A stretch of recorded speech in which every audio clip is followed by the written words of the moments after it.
नमस्कार दोस्तों, wifi studios में आपका स्वागत है। मैं गणेश प्रजापति, इंडिया के नंबर 1 चैनल वाईफाई स्टडी पर आपका स्वागत करता हूं, पार्ट ऑफ अनअकैडमी। कैसे हो दोस्तों?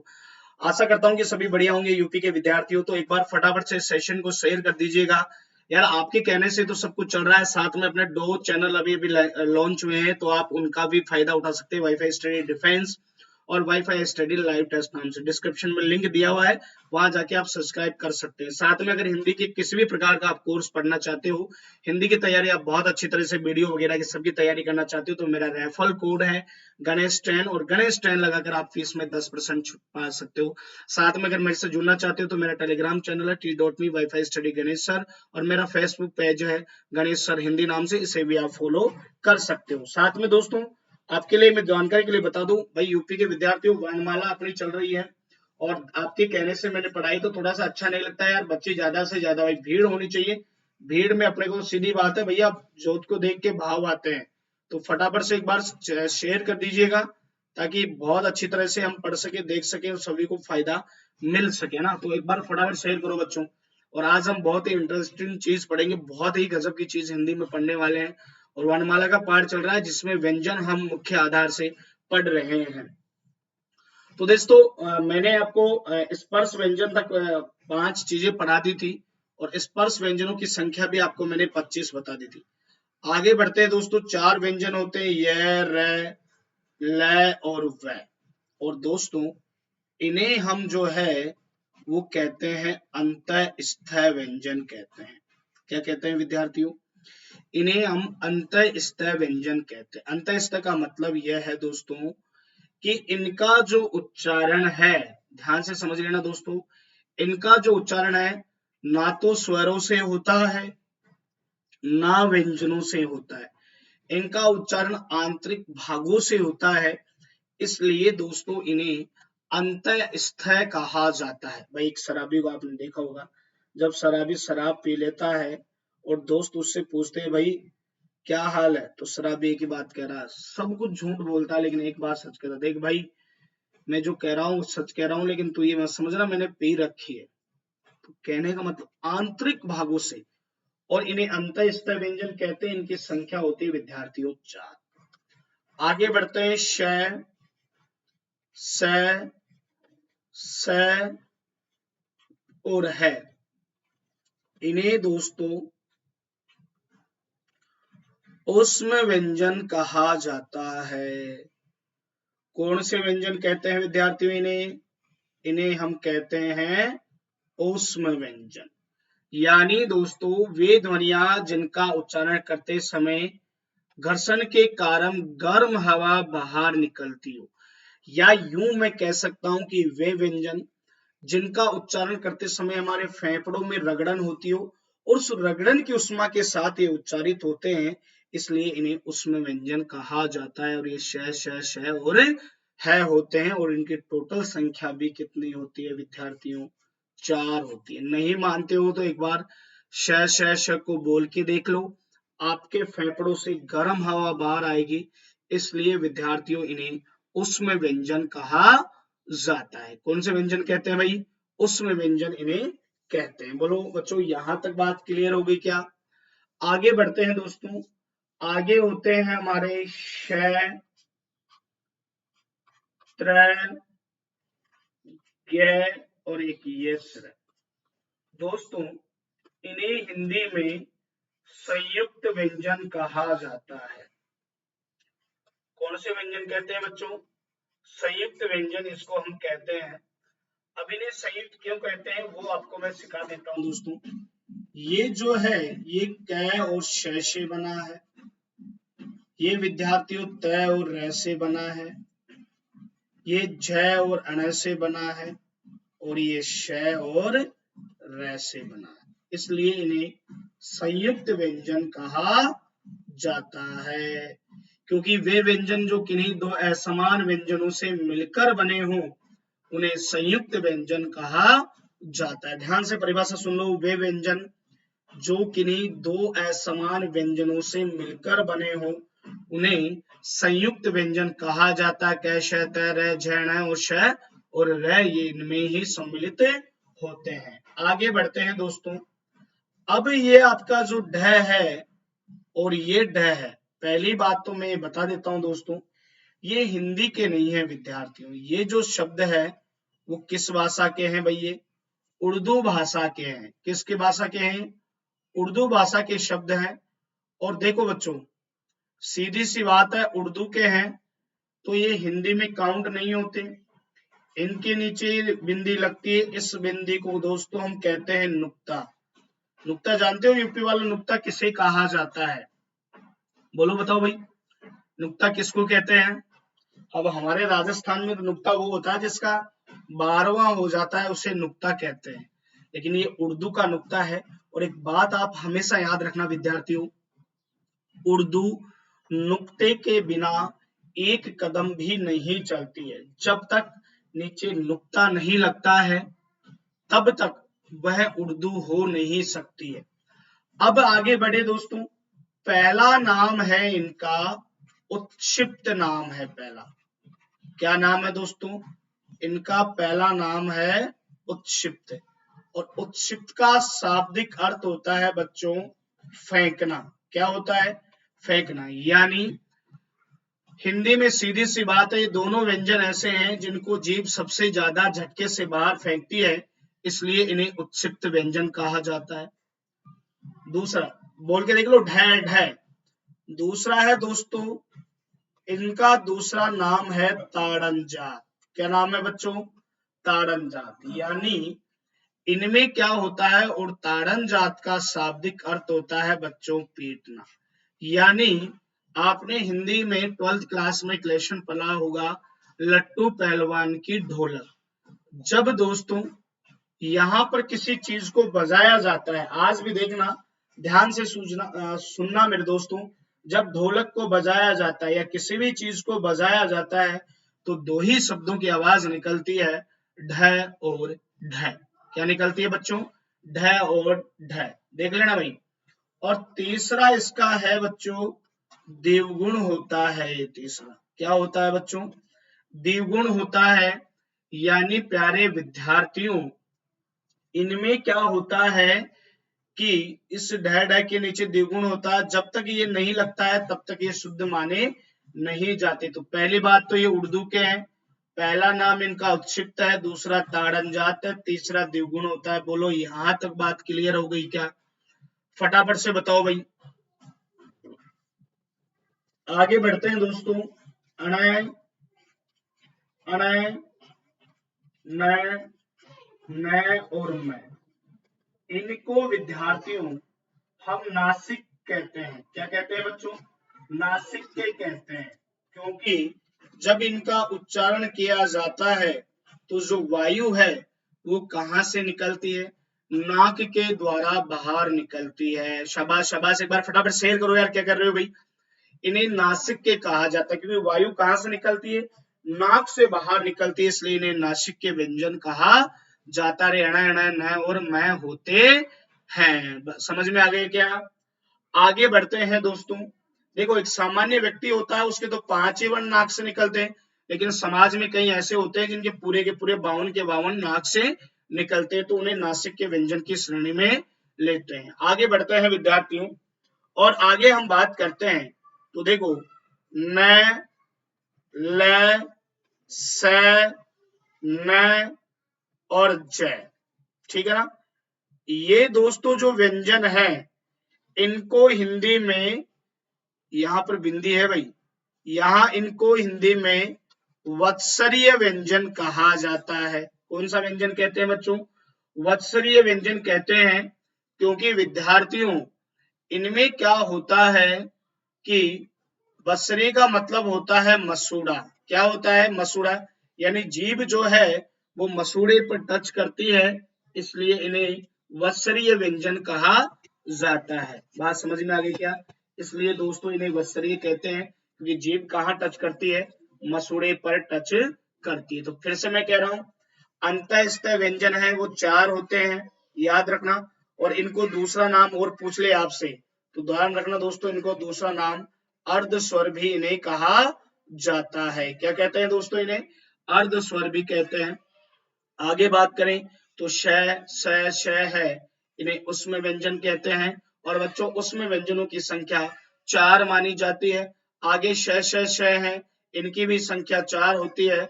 और ये आपको विश्लेषण जरूर याद रखना है क्योंकि यहाँ से प्रश्न पूछा जाता है। आगे बात करें इनको पांचों को जो है नासिक कहा जाता है। ढ को उर्दू के वर्ड है। इनका पहला नाम उत्क्षिप्त है, दूसरा नाम ताड़न जात है, तीसरा नाम द्विगुण कहा जाता है। इनके नीचे जो ये बिंदी लगी होती है विद्यार्थियों, इन्हें उर्दू में नुक्ता कहते हैं। और रेले से नजह को वसरी कहा जाता है। बोलो यहाँ तक बात समझ में आ गई क्या? फटाफट से बताइए। पूरी वर्णमाला से एक भी चीज मैं नहीं छोड़ रहा हूं दोस्तों, सारे के सारे प्रश्न आपको यहीं से देखने को मिलेंगे। चाहे आप यूपीएसआई दीजिए, कांस्टेबल दीजिए, वीडियो दीजिए, लेखपाल दीजिए, सारी चीजें यहीं क्लियर हो जाएगी। आगे बढ़ते हैं विद्यार्थियों। अब अगला है अभ्यंतर के आधार पर, अभ्यंतर या प्रयत्न के आधार पर। आय भय अभ्यंतर या प्रयत्न के आधार पर, है ना, स्वरों के भेद, वर्णों के कर देता हूं मैं, वर्णों या व्यंजन कर लो, वर्णों के भेद हो गए दोस्तों। अब देखिएगा, एक होता है दोस्तों स्पर्श संघर्षी, यहां लिख देता हूं। देखो स्पर्श स्पर्शी और व्यंजन। तो दोस्तों स्पर्शी जो व्यंजन है उनकी संख्या यहाँ पर 16 होती है। स्पर्शी व्यंजन देखो, स्पर्श की 25 होती है, स्पर्शी व्यंजन की टोटल संख्या 16 होती है। कौन कौन से? क वर्ग, ठीक है ना, च वर्ग, क वर्ग, ट वर्ग, सॉरी च नहीं, ट वर्ग, त वर्ग और प वर्ग के प्रथम 4 अक्षर, प्रथम 4 अक्षर। देखो बच्चों ध्यान से सुनो, स्पर्श व्यंजनों की संख्या मैंने आपको कितनी पढ़ाई थी? 25 होते हैं। लेकिन दोस्तों स्पर्शी व्यंजन अगर आपसे पूछ ले तो याद रखना है विद्यार्थियों, स्पर्शी व्यंजनों की जो संख्या है वो 16 होती है। और याद रखना ये ट वर्ग है, क वर्ग, ट वर्ग, त वर्ग और प वर्ग के प्रथम 4 अक्षर स्पर्शी व्यंजन कहलाते हैं। बात याद रखना, यानी जिन उच्चारण में श्वास का जिह्वा या होठों से स्पर्श होता है, श्वास का जिह्वा या होठों से होता है, उन्हें स्पर्श व्यंजन कहते हैं। याद रखना स्पर्श व्यंजनों की संख्या 25 होती है और स्पर्श की 16 होती है। आगे चलते स्पर्श संघर्षी। अगला है स्पर्श भी हो लेकिन बच्चों संघर्षी हो, ठीक है ना। और दोस्तों स्पर्श संघर्ष की 4 होती है और ये होते हैं च, छ, ज और जय। अब ध्यान से सुन लो, इनको क्या परिभाषा क्या होती है? वे व्यंजन जिनके वर्ण उच्चारण में कुछ घर्षण या वायु के साथ, आप च, छ, ज को बोल के देखो, ऐसा लगेगा जैसे घर्षण हो रहा है, यानी घर्षण के साथ वायु बाहर निकलती है, उन्हें स्पर्श संघर्षी व्यंजन कहा जाता है। झ झ झ और झ ये होते हैं। ध्यान रखना बच्चों इस बात का। बात समझ में आ गई ना? झ झ झ और झ होते हैं, घर्षण के साथ बाहर निकलते हैं, घर्षण के साथ उच्चारण होना, उच्चारण होना, ठीक है। आगे बढ़ो बच्चों, अगला पॉइंट है स्पर्शी हो गए, इसके बाद है संघर्षहीन, यह और वह होते हैं। और एक होते हैं दोस्तों संघर्षी, एक बिल्कुल संघर्षी व्यंजन होते हैं। और संघर्षी 4 होते हैं, संघर्षी। और बोलो ये कौन कौन से व्यंजन होते हैं भाई? कौन बताएगा आप में से? संघर्षी व्यंजन कौन कौन से होते हैं? ये होते हैं श, स, श है, यानी वायु का मार्ग उच्चारण करते समय वायु का मार्ग सकरा हो जाता है। क्या हो जाता है? सकरा हो जाता है। यानी आप इनको उच्चारण करके देखो, आपको ऐसा लगेगा कि जैसे वायु पकड़ के कोई अंदर से खींच रहा है और हम बोलना चाहते हैं, तो इन्हें संघर्षी व्यंजन कहा जाता है। आगे बढ़ते हैं दोस्तों। एक होता है संघर्षहीन, संघर्षहीन। और दोस्तों ये जो संघर्षहीन है वह ये और वह होते हैं, और इन्हें मैंने आपको अभी बताया था, इन्हें अर्धस्वर भी कहते हैं। क्या कहते हैं? अर्धस्वर। आगे बात करें दोस्तों, इसके बाद आपके होते हैं प्रकंपित। प्रकंपित या दूसरा नाम आप यहां लिख लो, लुटित व्यंजन। अब बताइए कौन सा व्यंजन है जो प्रकंपित भी है और लुटित भी है? फटाफट से बताइएगा, कौन बताएगा आप में से? और वो है दोस्तों र। र एक ऐसा व्यंजन है दोस्तों जिसको बोलते समय आपकी जीभ में कंपन होता है। बोल के देख लो भाई, र को जैसे आप उच्चारित करोगे बच्चों, तो आपकी जीभ में जो है वो क्या होगा भाई? कंपन होगा, और उस कंपन के साथ ये उच्चारित होते हैं, इसलिए इन्हें प्रकंपित व्यंजन कहा जाता है। ये र होता है। दूसरा नाम है बच्चों इसका लुटित। लुटित क्यों कहते हैं? क्योंकि ये जीभ होती है और जब इसका उच्चारण करते हो तो ऐसे नीचे जाता है, जैसे लुढ़कता हुआ जा रहा है, इसलिए इसे लुटित व्यंजन भी कहा जाता है। बोलो बच्चों, यहां तक बात समझ में आ गई क्या?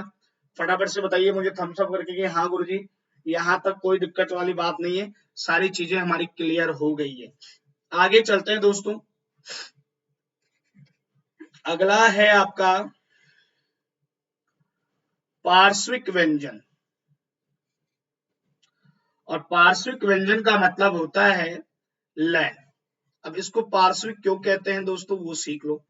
दोस्तों हमारी जीभ जो है बिल्कुल मिड में होती है, और जीभ के बिल्कुल वायु जो है बगल से होकर, अर्थात उच्चारण करते समय जीभ के दोनों हवा बाहर निकलती है। जीभ तो बीच में होती है, लय बिल्कुल दोनों जीभ के दोनों साइडों से वायु बाहर निकलती है, इसलिए दोस्तों इसे हम कहते हैं पार्श्विक व्यंजन कहा जाता है। यहां तक बात समझ में आ गई होगी। चलो दोस्तों आगे चलते हैं, दो चीज और पढ़ा देता हूं, बहुत ही इंपॉर्टेंट है। देखिए दोस्तों अगला है इसी में गूंज या नाद के आधार पर वर्णों के भेद। गूंज या नाद के आधार पर वर्णों के भेद। देखिए बच्चों, जिसमें गूंज पैदा होती है उसे तो कहते हैं सघोष, और जिसमें गूंज पैदा नहीं होती उसे कहते हैं बच्चों अघोष। गूंज या नाद के आधार पर वर्णों के दो भेद होते हैं।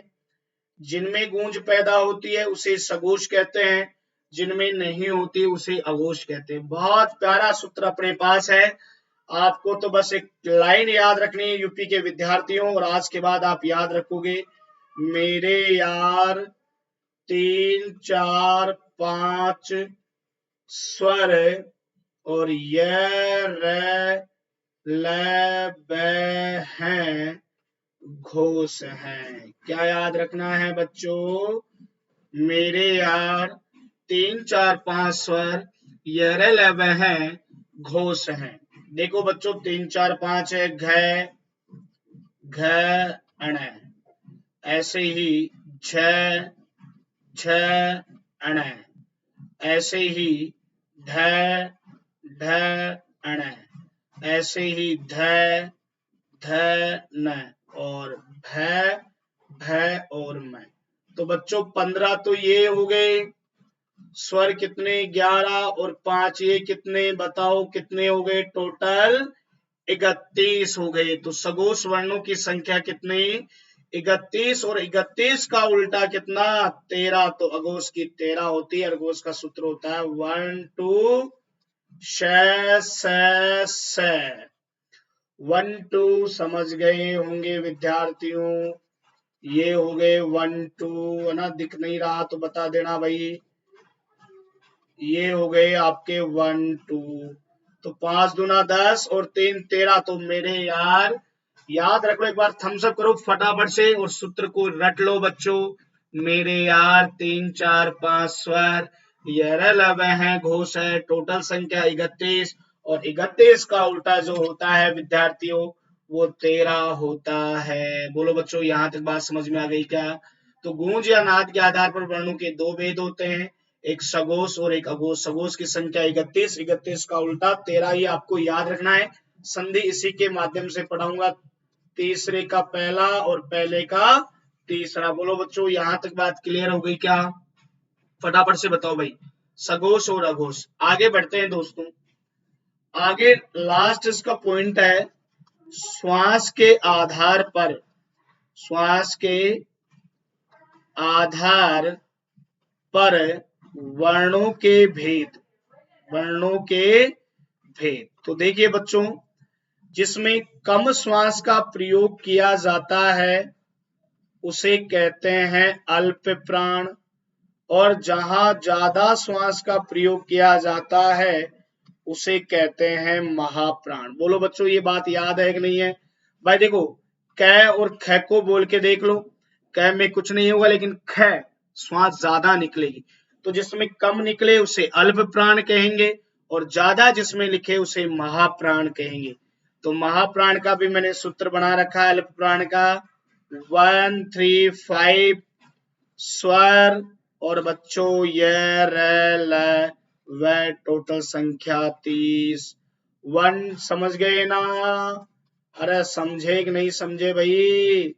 समझ गए होंगे विद्यार्थियों, वैसे यूपी वाले हो भैया, समझते तो होंगे ही। अरे समझते हो ना? ये लो साहब, ये तो हो गए अल्प प्राण, ठीक है। और दोस्तों 11 स्वर, 15 11 26 और 4, और महाप्राण का सूत्र होता है बच्चों, और महाप्राण यहाँ पर होते हैं, आपको बता दूं मैं जानकारी के लिए, महाप्राण होता है 2 4 और श और है। टोटल संख्या इनकी होती है विद्यार्थियों 14 होती है। 2 4 समझ गए ना? घ घ, छ छ, ठ ठ, थ ध, फ और फ। तो 5 दूना 10 और 4 14। तो श्वास के आधार पर वर्णों के दो भेद होते हैं, अल्प प्राण और महाप्राण। गूंज या नाद के आधार पर भी दो होते हैं। तो आशा करता हूं दोस्तों इस प्रकार से वर्णमाला पूरी कंप्लीट हो चुकी है।